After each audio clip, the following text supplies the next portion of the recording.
ബഹുമാന്യനായ അധ്യക്ഷൻ ജമാഅത്തെ ഇസ്ലാമി കേരള അമീർ ജനാബ് ടി ആരിഫ് അലി, ഒ അബ്ദുറഹ്മാൻ, ബഹുമാനപ്പെട്ട കുന്നമംഗലം MLA ശ്രീ UC രാമൻ, ഒറീഗ managing director Shri TC Tahir, India Vision executive editor Shri Nikesh Kumar,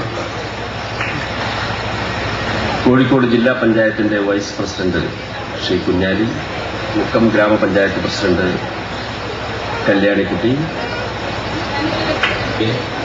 പരാമർശിച്ചുകൊണ്ടല്ലാതെ ഈ പ്രദേശത്തിന്റെ വിദ്യാഭ്യാസ പുരോഗതിക്ക് നേതൃത്വം നൽകിയ ഈ സ്ഥാപനങ്ങളെക്കുറിച്ച് പറയാനാവില്ല. സംഭാവന നൽകിയ സ്ഥാപനമാണ് ഇസ്ലാഹിയ. കോഴിക്കോട് ജില്ലയിൽ ഈ കോഴിക്കോട് താലൂക്കിന്റെ കിഴക്കൻ പ്രദേശത്ത്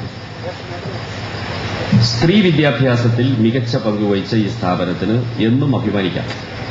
ഭരണകൂടവും നിയന്ത്രിക്കുന്ന സമ്പദ്ഘടനയുടെ വ്യവസ്ഥകൾ അതെല്ലാം ഒരു നിയന്ത്രിതമായ വളർച്ച മാത്രമേ കൈവരിക്കുകയും അതിൽ ജനാധിപത്യത്തിന്റെ അംശം കുറവാണെന്നും മനുഷ്യന്റെ സർഗവാസനകളെ തുറന്നുവിടാൻ എപ്പോഴും സ്വതന്ത്ര മത്സരം അനുവദിക്കാനാണ് ശരി എന്നെല്ലാമുള്ള മേമ്പൊടി ചേർത്താണ് ഈ സ്വകാര്യവൽക്കരണത്തിന് വേണ്ടി പലരും വാദിച്ചുകൊണ്ട് ഏറ്റവും നന്നായി വാദിച്ച ചിദംബരത്തിന് നിർബന്ധിതമാകേണ്ട സാഹചര്യം ഉണ്ടായി എന്നത് വളരെ ഗൗരവമായ പ്രശ്നം.